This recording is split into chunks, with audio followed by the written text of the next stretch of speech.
welkom bij Pharmatuur, het platform waarin dat we partners samenbrengen met a love affair with nature. We are Alwyn and Annelies, the curators of Pharmatuur, and we have pulled together a whole bunch of fantastic conscious entrepreneurs that we're interviewing in each episode. Elk vertellen zijn eigen verhaal, hoe ze komen tot hun product en hun eigen unieke aanpak van ondernemerschap, dicht bij de natuur. We want to inspire you to become more conscious about your choices on what care products, supplements, or even accessories you choose by presenting stories which are unique, love stories with nature. Een manier om zelf ook nog meer te connecteren met je eigen natuur. In this episode, we welcome Dr. Doris Brandhuber, chemist, idealist, and co-founder of Less is More, the Austrian brand redefining beauty through pure biomimetic formulations and minimalist elegance. Welcome, Doris, founder or co-founder of Less is More, also a pioneer in biomimetic organic beauty products, if I say it correctly. You can already correct me, so I don't say it wrong the whole time. No, you did a good job. We're very excited to have you here. As usual, thank you for having me and this appreciating and lovely introduction. I'm very happy to be here today with you. Yeah, and well, we usually start with the question, is Less is More a love affair with nature, just as we assumed? And already, investigating in Less is More and looking at all the descriptions, also analyzing all the products, we do have a big hunch that it comes from a love affair with nature. But we would love to ask the question and see if we're right or not. Is it a love affair with nature? Definitely, and certainly a growing love affair. Actually, my background, as you said, it's a biomimetic cosmetic brand. I'm coming from natural sciences. I'm a chemist. But going into chemistry, I had this idea of doing something good, like green chemistry, going into environmental sciences, something that gives a benefit to our planet. But that was a very scientific background. But already in science, I chose this field of biomimetic chemistry, which takes nature as a model for processes and molecules, building principles, and transforms this or uses this knowledge to do greener and more sophisticated chemistry, which was so appealing to me, and not just from, a hardwired fact point of view, but also finding this beauty in nature that was also very much at the heart of myself. And once I started formulating cosmetics with herbal ingredients, botanical ingredients, I also found I have quite a strong spiritual connection with it as well. Yeah. Beautiful. Well, it is a very broad range. And the big part of it is related to hair care, but there's also a part of it related. So where did it start? With which product did Less is More start? It started with the hair care. So as you mentioned, I'm the co-founder, and so there is a second co-founder, Hannes Trummer, who is a hairdresser. And when we started doing the products, he had just opened his first salon in Vienna, and he was so proud of choosing carefully for his salon. And then I made a comment on, okay, but with the cosmetics, you still have to take what's there in industry. And then he played it back towards me and asked me if I was able to do cosmetics. And I was in fundamental research. I was just about to finish my PhD, and I had no idea of how to do it, but I was sure I could learn how to do it. And very quick, like the first product that he gave to me, he wanted me to develop was a conditioner, and that was kind of that really sparked me, because I read the ingredients list and I found like the main conditioning ingredient is something that we use in fundamental research in a different research field.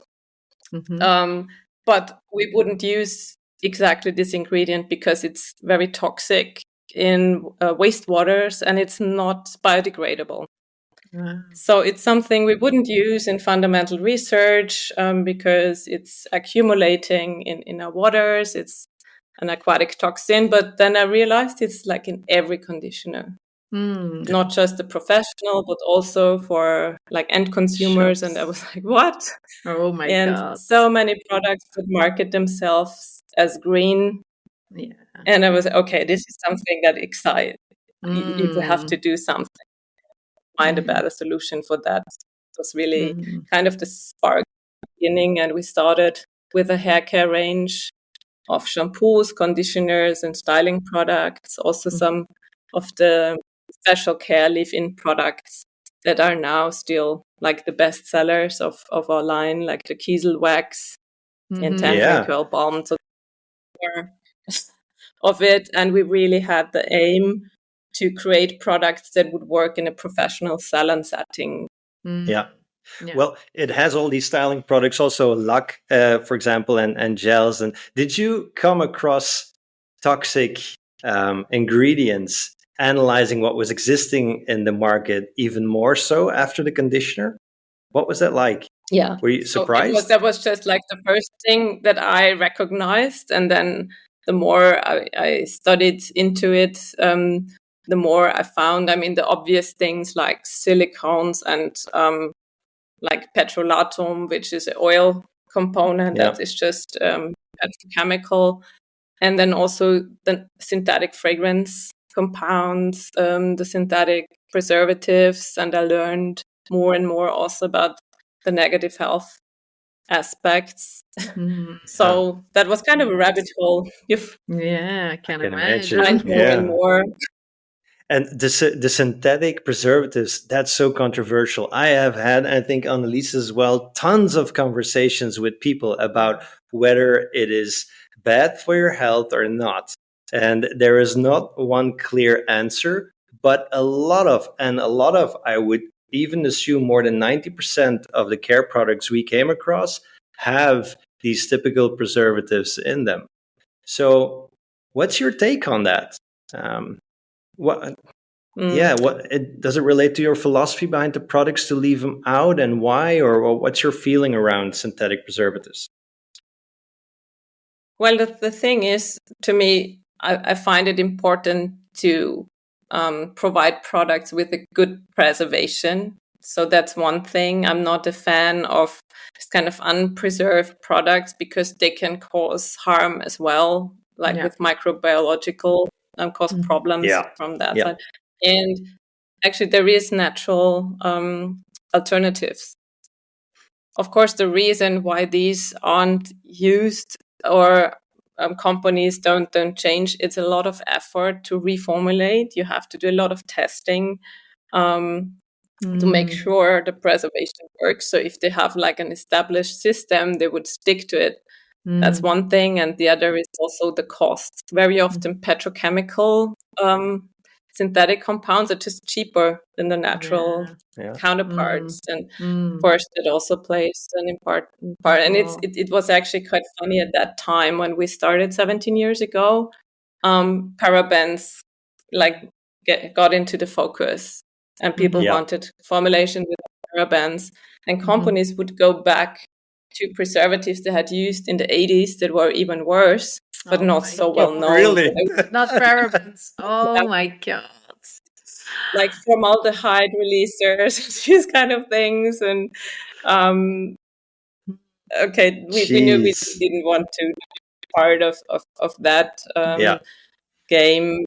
But it's a lot of effort in formulating and testing the products and finding systems that are really working and safe. Because Yeah, because there's not a lot of knowledge with the customers about these products. You have really to dive into it, like we did, and we're already doing a couple of years.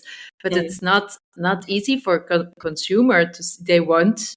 They don't want this kind of thing on their head, on their hair, but there's something, oh, no parabens, okay, this is fine. So it's not that the knowledge is missing. And it's quite complex, so to know for the end consumer. And on the other hand, you must say we have like the preservative system that we're using now, it didn't exist at that time when we started.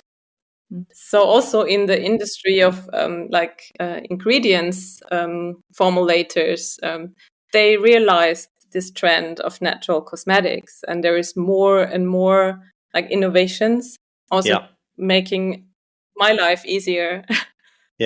So it also shows that customer interest in these topics are having an effect on the industry. Yes. It's not that it doesn't cause innovation. Yeah. Do you do your own lab testing, Doris? We have our own laboratory where we do product development, and like when it comes to application testing, we do everything ourselves, and with the stylists and also the cosmeticians that we work with, and we do stability testing, like how it affects like the packaging and if that is stable. But the microbiological part, if the preservation is working, we give to an external institute. And it's a certain standardized method that they're using. And we also look like, then there's always the experiences once you have a product in the market for several years, you get more and more experience, and then can improve. You can use that to improve formulations, but a lot is done in-house. Because you're saying reformulation is not that easy, and we've also heard, each time you bring a new product to the market, it does take quite some investment in time and in money and resources. And is it an advantage with your knowledge from chemistry and the fact that you could also maybe test some things yourself, that you're more flexible in finding other formulations, because your formulations are incredibly creative and interesting? Well, absolutely. And it starts with my own curiosity to do it. So for me, it's not something that is an effort, but I love to do that. And if I get across like new ingredients or have an idea, it's something that is just like the most fun to me. So it wouldn't make sense at all to give it to someone else. But that's the advantage here. And as you said, when I bring in, the biomimetic chemistry, it's the thing I have so much fun in looking. If like a hairdresser comes up with a new idea, they want like all the products that we have in our portfolio kind of have been wished for by professionals and end consumers. And when they say, oh, it would be great to have this kind of spray or volume product, and they sometimes tell me something like a benchmark product from a conventional brand that they're using, and they love the performance, and I love to translate that. How is it working, and how do I find like the natural alternative to that? Alternative, yes. That's a great intellectual exercise also for me. Great. Yeah. I was also curious because your products, hair care products, are really also focused on the scalp health, the health of because we focus on the healthiness of the hair, how it looks, but actually I already learned that now that it's even more important, I think, to look at the health of your scalp. Can you tell us a little bit about it? Because I don't think that is in the mainstream consciousness, how to look at that. I mean, it's kind of obvious, like if you look at it, how the hair grows, it starts at the root, and if you don't grow a good quality of hair, you can only do so much to improve it later on. I mean, actually, what was also so intriguing in the very beginning when we started doing our own formulations, of course, we were testing everything on ourselves, and all of a sudden, I had all this short hair, and I was like, is the hair breaking, or what's happening here?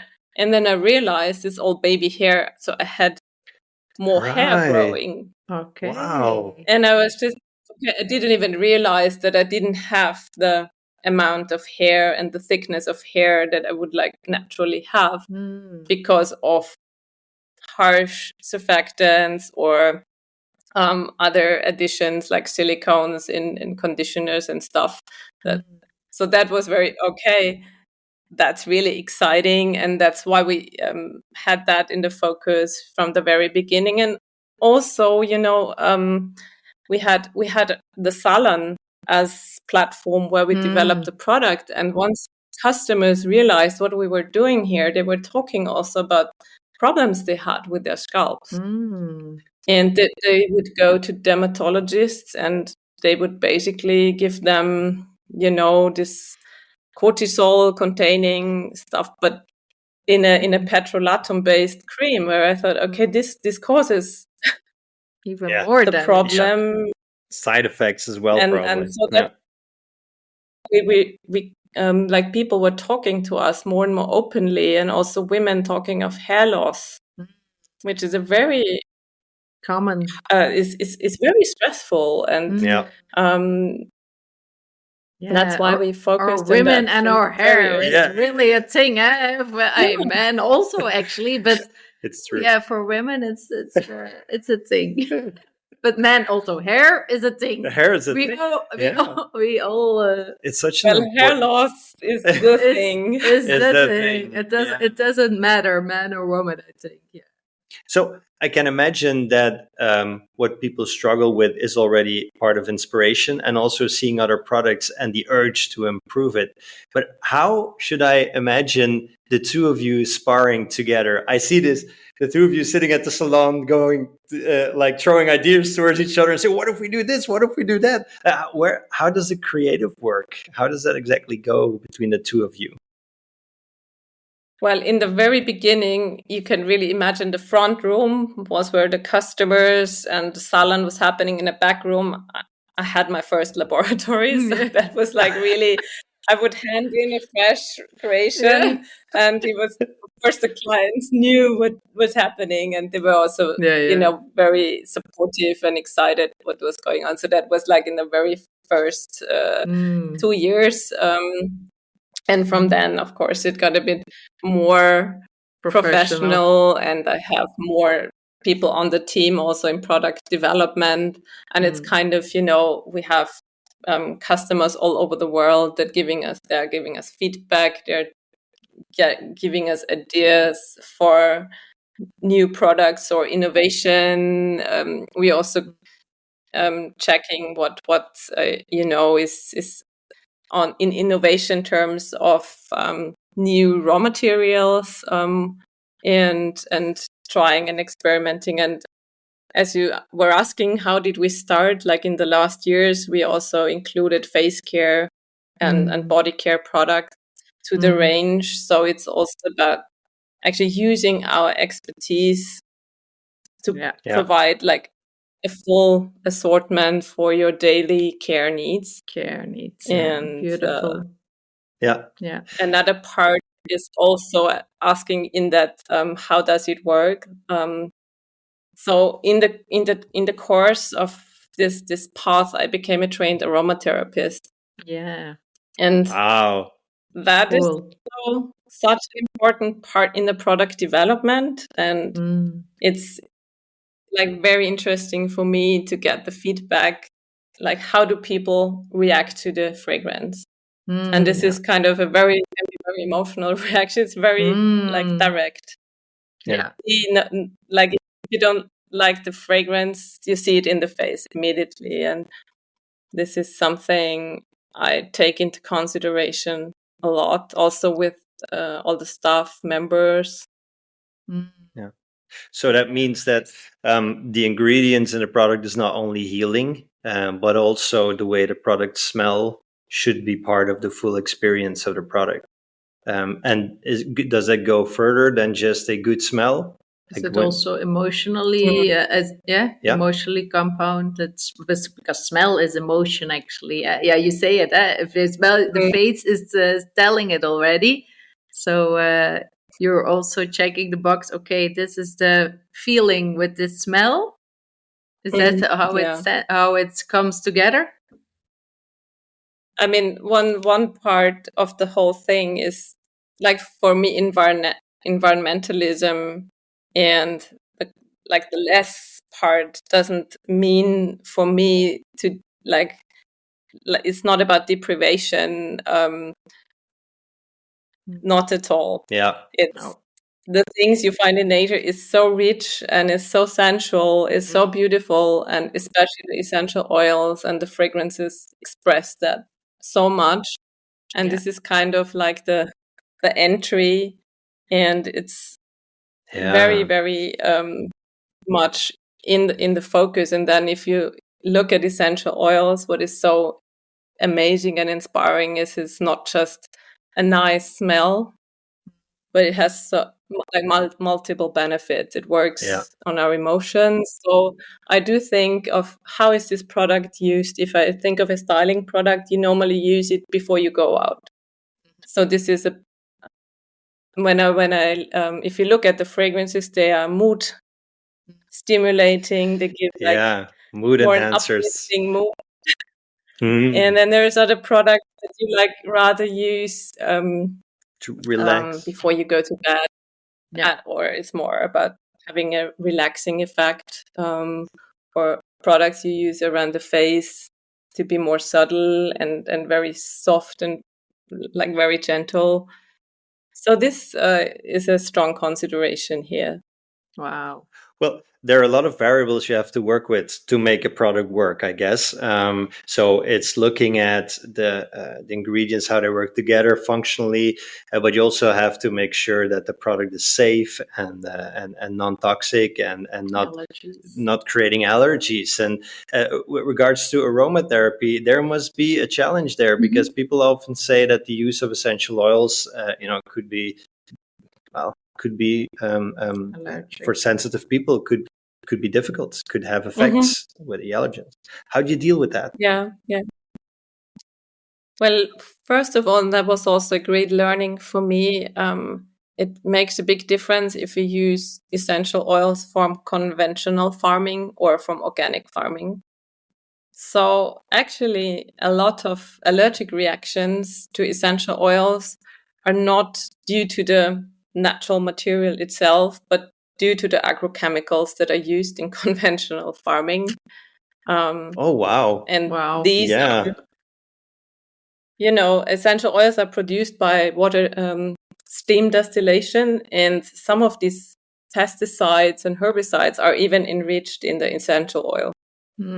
So this is kind of where it gets quite, you need to be kind of knowledgeable. It's a natural product, you might think, but then it has all these byproducts. And a second thing is also if it's stored correctly. So once you oxidize an essential oil and it's not stored correctly, it can become more sensitizing. And interestingly, there has been studies conducted that a whole essential oil can be used even by people that are reacting to this so-called allergen mix, which is a mix of limonene, linalool, and so on. But the complexity of the essential oils somehow buffers the allergic potential. Oh, wow. So they're actually quite, you can use it also for very sensitive skin. And also there's differences. Some essential oils have more allergic potential than others. So if you use them with reasonable care, amounts also training and training in the background, you can really minimize those reactions. But it's a valid concern, and it's reflected also in the development of our pure line, which is completely fragrance free. Yeah. And I completely understand that for some people, or I mean, you can have allergies. It's it can be milk or gluten or cat. I don't know. More common. Yeah. It's more and more common. Mm-hmm. But then I guess you spend a lot of effort in finding the right suppliers for these essential oils, making sure that they produce them in a way where there are no pesticides or no other toxins in there, and also that they store them correctly. Yeah, I mean, it's about certification and knowing, being as close to the farmers, producers as possible. And the second thing with oxidation can be tested. So we do thorough testing once we get the materials into our production to make sure, and we have internal procedures for that. Yeah. Your brand and your products are a dream to the world, Doris. I also like that. Yeah, we are really fans. But I also like that you bring the scientific background and the more spiritual, that the aromatherapy is also the mood. It's maybe also science for you, but I find it also, it's a thin air. So I really love that you bring these two worlds in your products actually also together. So love it. It's very inspiring. And I do wonder, which are your favorite products from your own range of products? What are your rituals and what do you use often?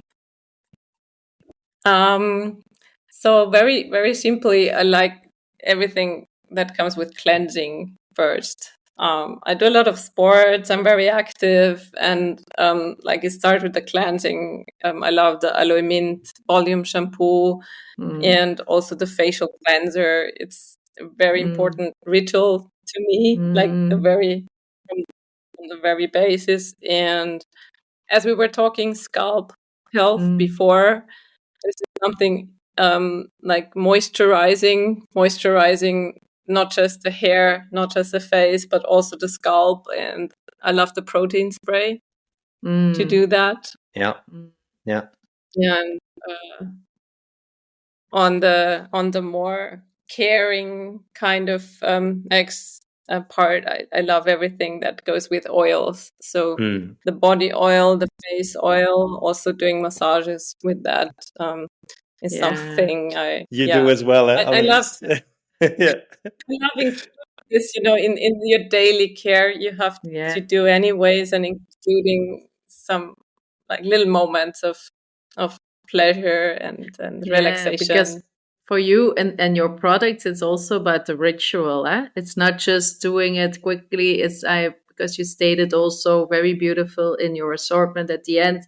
I saw that you made some rituals which you can do, combining some face care products. I said, wow, this is so beautiful to really let the people be a little bit of aware of the moment that you take care of yourself, of someone take care of you, in a ritual way, to see it as an everyday ritual you do for yourself then also. And it deepens like the benefit the cosmetic can have. It's not just having an effect that your hair looks more beautiful or your skin, but yourself feeling better with yourself and in your skin. We see that trend coming up, and I'm not so sure if it's already in the mainstream awareness. But for example, with perfumes, natural perfumes that are created, they're now often created also more like aromatherapy. Like it's rollers with oil that you would put on more to ground yourself or to give yourself a certain mood instead of putting on perfume for the world out there. So expressing something to the outer world. It seems like care products are taking into account me time and self-care, and it's going in that direction. It feels. I think it's also a beautiful evolution in a time where people in general have quick lives, and they want to take care of themselves. They want to clean their face or do the body oil after a bath or so. So to make that more special and more how do we call it? Yeah, more special and helping for people to do some slow living. And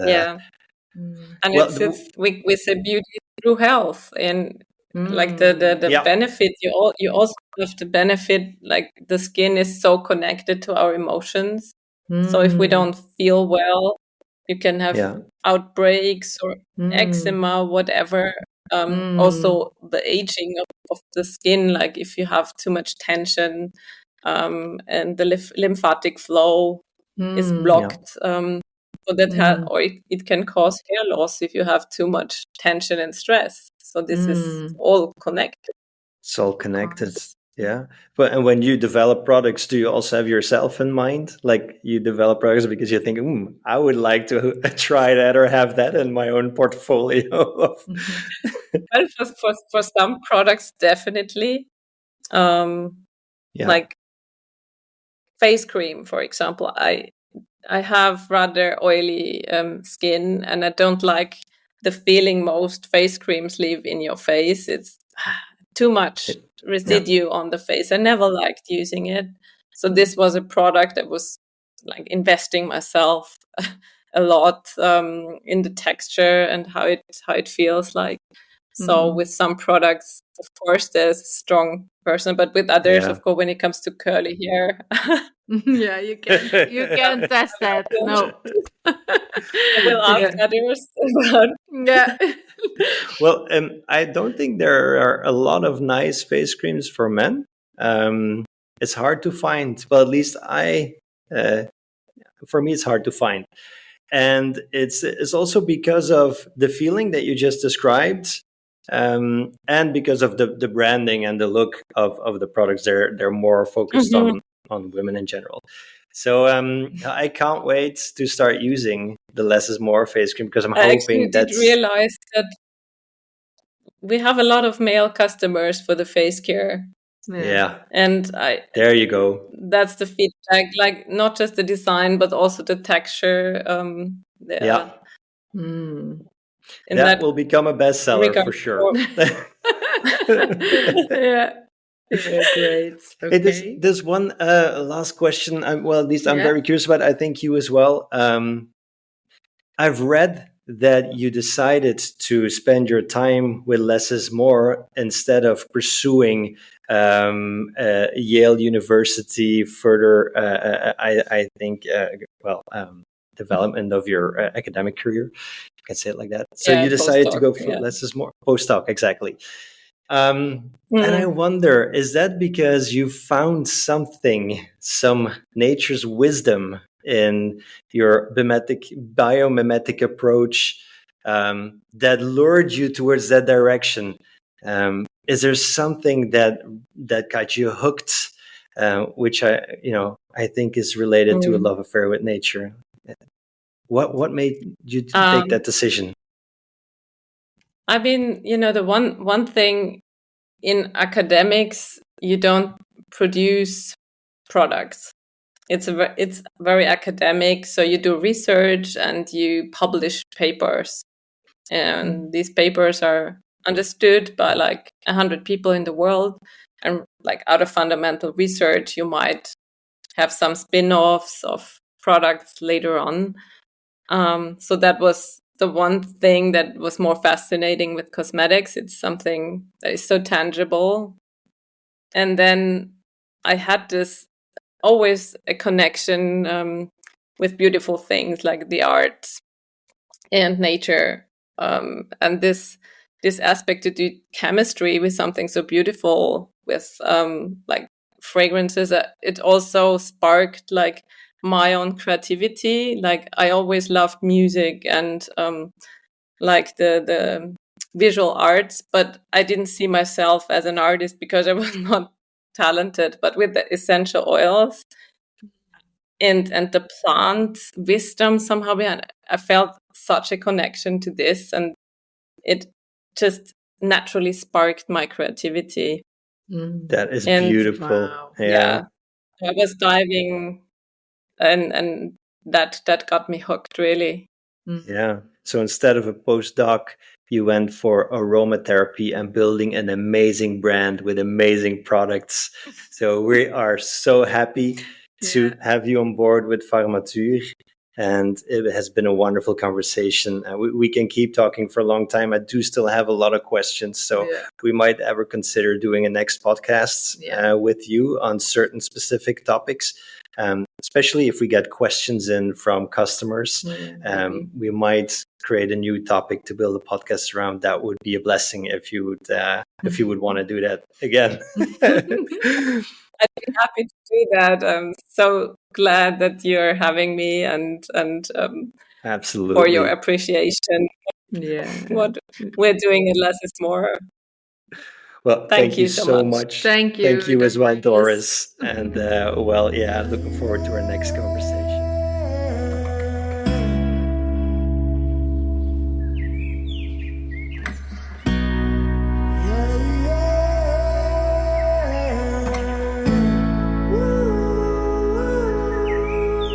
What you've heard today is raw, unedited, and straight from the heart. Eerlijk, kwetsbaar en met zoveel liefde voor Queen Nature. All the products you hear about are available in our webshop online. En natuurlijk ook in onze winkel, waar je ze kan voelen, ruiken en beleven. By choosing to purchase any of these products, you're supporting these amazing creators and join the love affair with nature.